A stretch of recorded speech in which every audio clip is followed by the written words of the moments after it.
The Lord be with you and with your spirit. A reading from the Holy Gospel according to St. Mark. Glory to you, O Lord. Chapter 10, verses 2 to 16. Some Pharisees came, and to test Jesus they asked, "Is it lawful for a man to divorce his wife?" Jesus answered them, "What did Moses command you?" They said, "Moses allowed a man to write a certificate of dismissal and to divorce her." But Jesus said to them, "Because of your hardness of heart, he wrote this commandment for you. But from the beginning of creation, God made them male and female. For this reason, a man shall leave his father and mother and be joined to his wife, and the two shall become one flesh. So they are no longer two, but one flesh. Therefore, what God has joined together, let no one separate." Then in the house, the disciples asked Jesus again about this matter.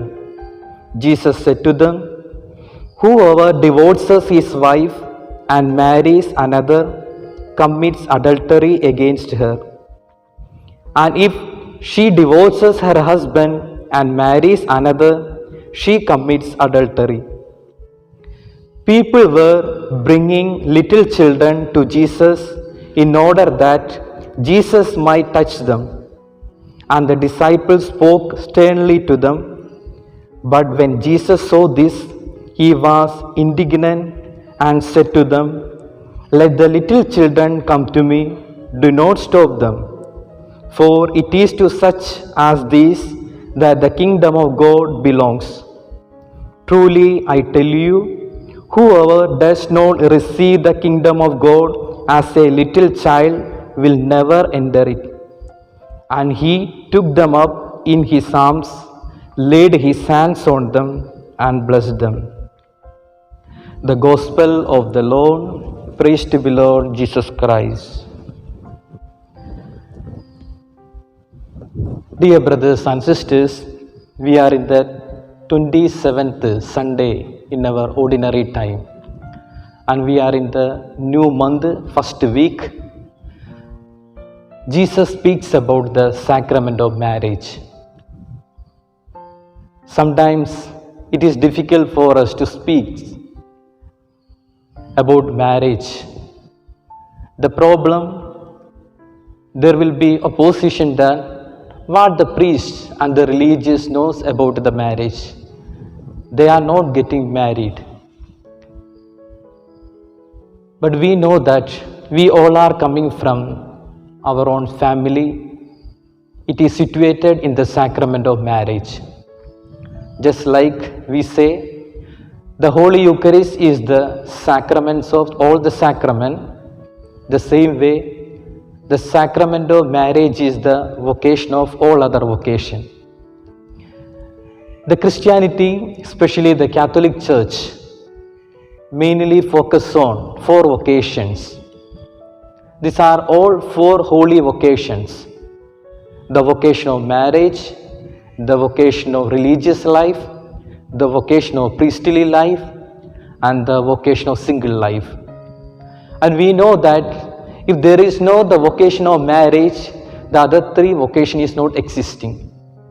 So the priest knows all about the sacrament of marriage because he or she is coming from the family which is situated in the vocation of marriage. And today we see that Jesus and some of the Pharisees, even the disciples, after they are going back to their own house, discussing about the marriage. And dear brothers and sisters, at present we must discuss. We, priests, religious, or all our family members must discuss about our marriage life, our family life, because it is the most important structure of the church, society, and the existence of individual person. If marriage, the family life is not going well, then there is no meaning of any other vocations.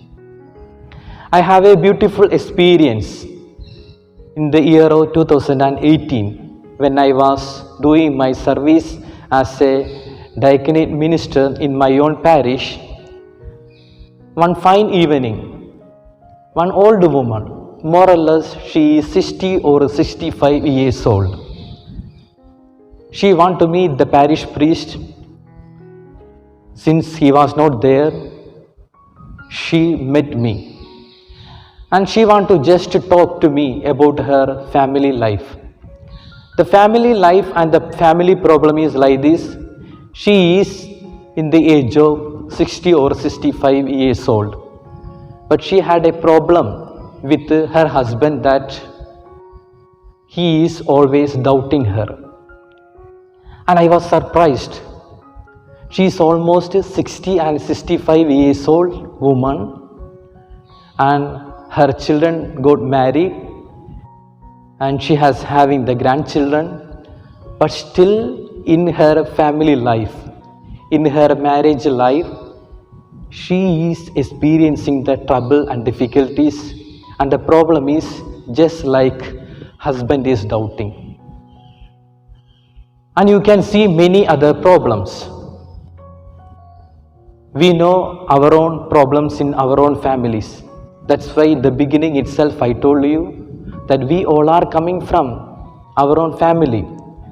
The life which is existing in the marriage. And we must discuss, we must solve, and we must evaluate about the life that we hold on in our life. Even if you want to highlight our priesthood or religious life or single life, if this marriage life is not going smoothly in the society, then we will lose all other vocations. So it is most important vocation, it is most important sacrament that our Lord Jesus Christ established for the human being. We see in the Holy Scripture, in the Old Testament, that Jesus also speaking in today's Gospel that the beginning of the creation, that God created the man and the woman and joined them together. We see when you read the book of Genesis, what is happening when God created man in his image and likeness, man and woman, or the man and woman. What is happening there?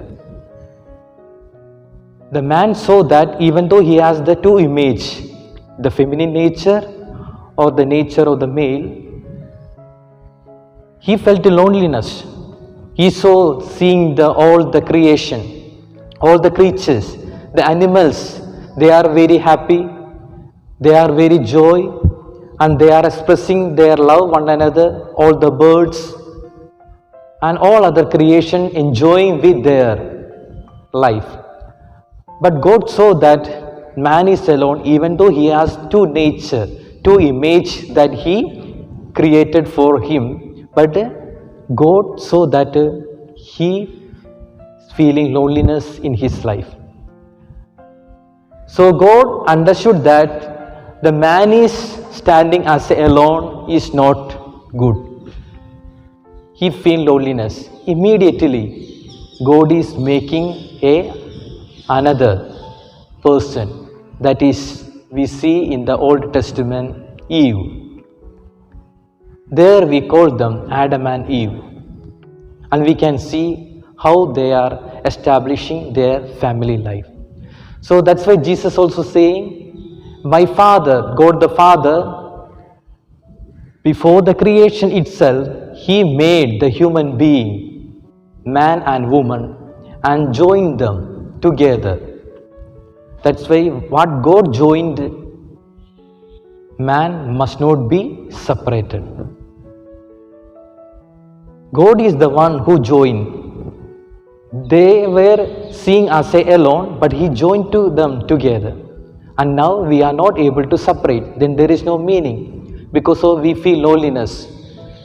When he was alone, he felt sad, sorrow, difficulty, struggles.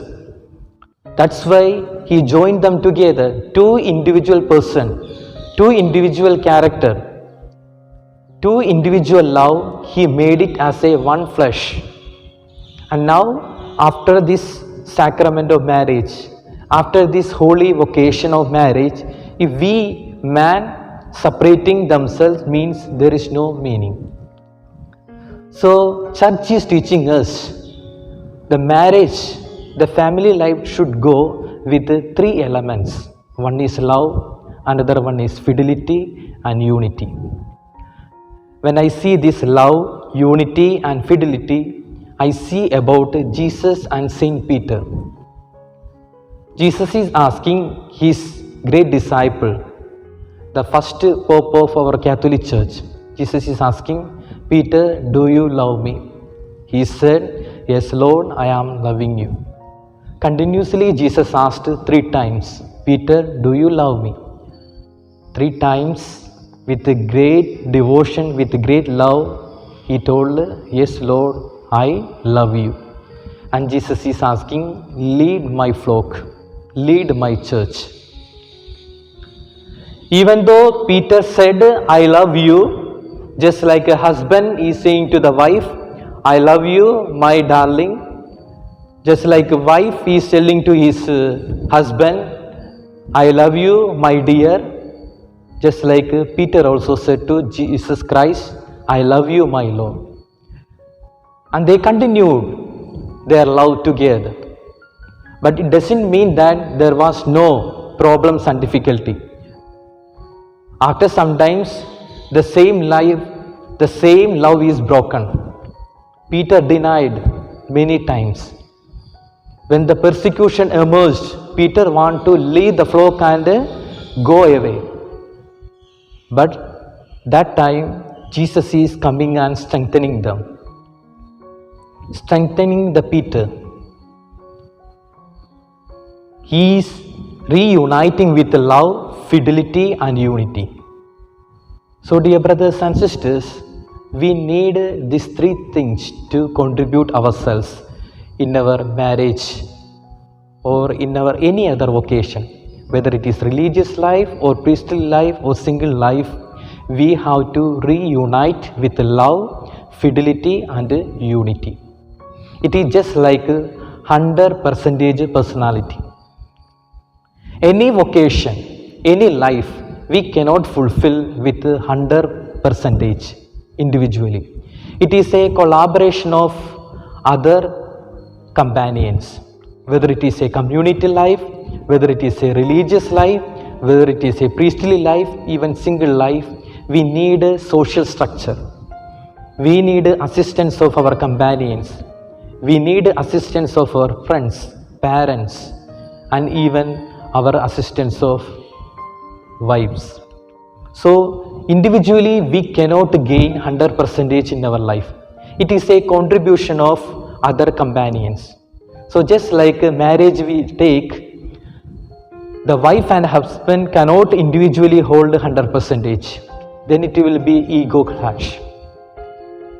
Because the percentage is equal to them. Even they cannot become 50-50. That also problem. They will become equal. Again ego clash. There should be somebody less percentage and the other person should be little more percentage. Then only it will contribute as a 100%. If the husband is 60%, the wife should be a 40%. If wife is 60%, then husband should be a 40%. When they come together, then there will be unity, fidelity and love. Which means the weaknesses, the problems and difficulty, each one has to maintain and solve with their own capacity. With the equality and the quality of the same percentage will not work the family life in better way. What Jesus is speaking. So Jesus is speaking about the humility and simplicity that provides unity and love and fidelity to establish our marriage life. So, dear brothers and sisters, in this Sunday, 27th ordinary week, as we pray for all the family, especially all the couples, the people, those who voluntarily chosen the life of the sacrament of marriage, let us pray. We are the people to pray one another for them, to establish the good family life. If family is not there, there is no church, there is no any other vocation, there is no society. Family, the marriage is the strength of our church, not only for the Christian but any other religion. So we must support, we must pray for them, and we must teach them what Jesus gave the message to them. And it is the source and it is the blessing that Jesus says, I join them. You must not be separate. We must keep that covenant forever and ever. Amen. Thanks for watching. Like, Comments share, and subscribe.